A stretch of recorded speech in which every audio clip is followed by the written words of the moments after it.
Chapter 16. Narrative continued by the Doctor. How the ship was abandoned. It was about 1:30, 3 bells in the sea phrase, that the two boats went ashore from the Hispaniola. The captain, the squire, and I were talking matters over in the cabin. Had there been a breath of wind, we should have fallen on the 6 mutineers who were left aboard with us, slipped our cable, and away to sea. But the wind was wanting, and to our complete helplessness, down came Hunter with the news that Jim Hawkins had slipped into a boat and was gone ashore with the rest. It never occurred to us to doubt Jim Hawkins, but we were alarmed for his safety. With the men in the temper they were in, it seemed an even chance if we should see the lad again. We ran on deck.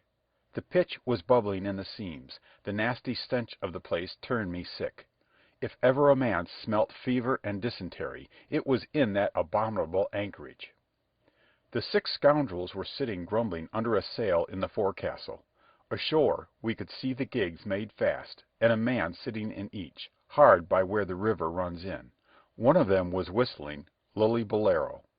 Waiting was a strain, and it was decided that Hunter and I should go ashore with the jolly boat in quest of information.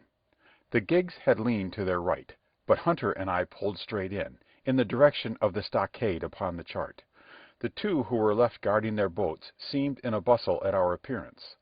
Lilly Bolero stopped off, and I could see the pair discussing what they ought to do. Had they gone and told Silver, all might have turned out differently, but they had their orders, I suppose, and decided to sit quietly where they were and hark back again to Lilly Bolero. There was a slight bend in the coast, and I steered so as to put it between us. Even before we landed, we had thus lost sight of the gigs. I jumped out and came as near running as I durst, with a big silk handkerchief under my hat for coolness' sake, and a brace of pistols ready primed for safety.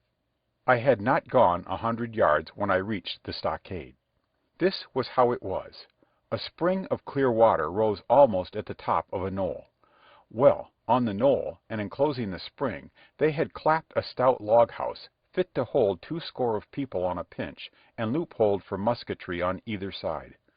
All round this they had cleared a wide space, and then the thing was completed by a paling 6 feet high, without door or opening, too strong to pull down without time and labor, and too open to shelter the besiegers. The people in the log house had them in every way. They stood quiet in shelter, and shot the others like partridges. All they wanted was a good watch and food, for short of a complete surprise, they might have held the place against a regiment.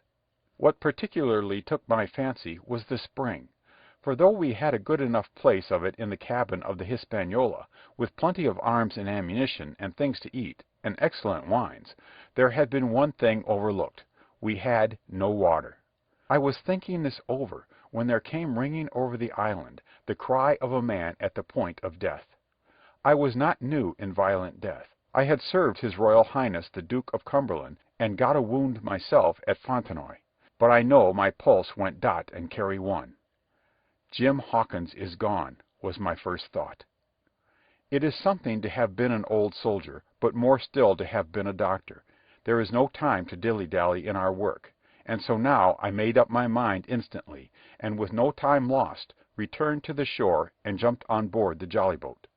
By good fortune, Hunter pulled a good oar. We made the water fly, and the boat was soon alongside, and I aboard the schooner. I found them all shaken, as was natural. The squire was sitting down, as white as a sheet, thinking of the harm he had led us to, the good soul. And one of the 6 forecastle hands was little better. "There's a man," says Captain Smollett, nodding towards him, "new to this work.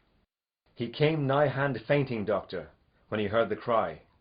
Another touch of the rudder, and that man would join us." I told my plan to the captain, and between us we settled on the details of its accomplishment. We put old Redruth in the gallery between the cabin and the forecastle, with 3 or 4 loaded muskets and a mattress for protection. Hunter brought the boat round under the stern port, and Joyce and I set to work loading her with powder tins, muskets, bags of biscuits, kegs of pork, a cask of cognac, and my invaluable medicine chest. In the meantime, the squire and the captain stayed on deck, and the latter hailed the coxswain, who was the principal man aboard. Mr. Hands, he said, here are 2 of us with a brace of pistols each. If any one of you 6 make a signal of any description, that man's dead. They were a good deal taken aback, and after a little consultation, one and all tumbled down the fore companion, thinking no doubt to take us on the rear. But when they saw Redruth waiting for them in the sparred galley, they went about ship at once, and a head popped out again on deck. Down, dog, cries the captain. And the head popped back again, and we heard no more, for the time, of these 6 very faint-hearted seamen. By this time, tumbling things in as they came, we had the jolly boat loaded as much as we dared. Joyce and I got out through the stern port, and we made for shore again as fast as oars could take us. This second trip fairly aroused the watchers along shore. Lilly Bolero was dropped again, and just before we lost sight of them behind the little point, one of them whipped ashore and disappeared. I had half a mind to change my plan and destroy their boats, but I feared that Silver and the others might be close at hand, and all might very well be lost by trying for too much. We had soon touched land in the same place as before, and set to provision the blockhouse. All 3 made the fast journey, heavily laden, and tossed our stores over the palisade. Then, leaving Joyce to guard them, 1 man, to be sure, but with half a dozen muskets, Hunter and I returned to the jolly boat and loaded ourselves once more. So we proceeded without pausing to take breath till the whole cargo was bestowed, when the 2 servants took up their position in the blockhouse, and I, with all my power, sculled back to the Hispaniola. That we should have risked a second boatload seems more daring than it really was. They had the advantage of numbers, of course, but we had the advantage of arms. Not one of the men ashore had a musket, and before they could get within range for pistol shooting, we flattered ourselves we should be able to give a good account of a half-dozen at least. The squire was waiting for me at the stern window, all his faintness gone from him. He caught the painter and made it fast, and we fell to loading the boat for our very lives. Pork, powder, and biscuit was the cargo, with only a musket and a cutlass apiece for the squire and me and Redruth and the captain. The rest of the arms and powder we dropped overboard in 2 fathoms and a half of water, so that we could see the bright steel shining far below us in the sun on the clean sandy bottom. By this time the tide was beginning to ebb, and the ship was swinging round to her anchor. Voices were heard faintly hallooing in the direction of the 2 gigs, and though this reassured us for Joyce and Hunter, who were well to the eastward, it warned our party to be off. Redruth retreated from his place in the gallery and dropped into the boat, which we then brought round to the ship's counter, to be handier for Captain Smollett. Now, men, said he, do you hear me? There was no answer from the forecastle. It's to you, Abraham Gray. It's to you I am speaking. Still no reply. Gray, resumed Mr. Smollett, a little louder, I am leaving this ship, and I order you to follow your captain. I know you are a good man at bottom, and I dare say not one of the lot of you's as bad as he makes out. I have my watch here in my hand. I give you 30 seconds to join me in.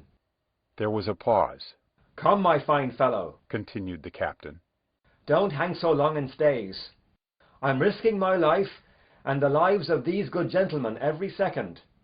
There was a sudden scuffle, a sound of blows, and out burst Abraham Gray, with a knife cut on the side of the cheek, and came running to the captain, like a dog to the whistle.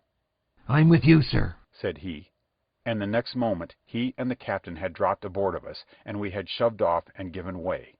We were clear out of the ship, but not yet ashore in our stockade. End of chapter 16.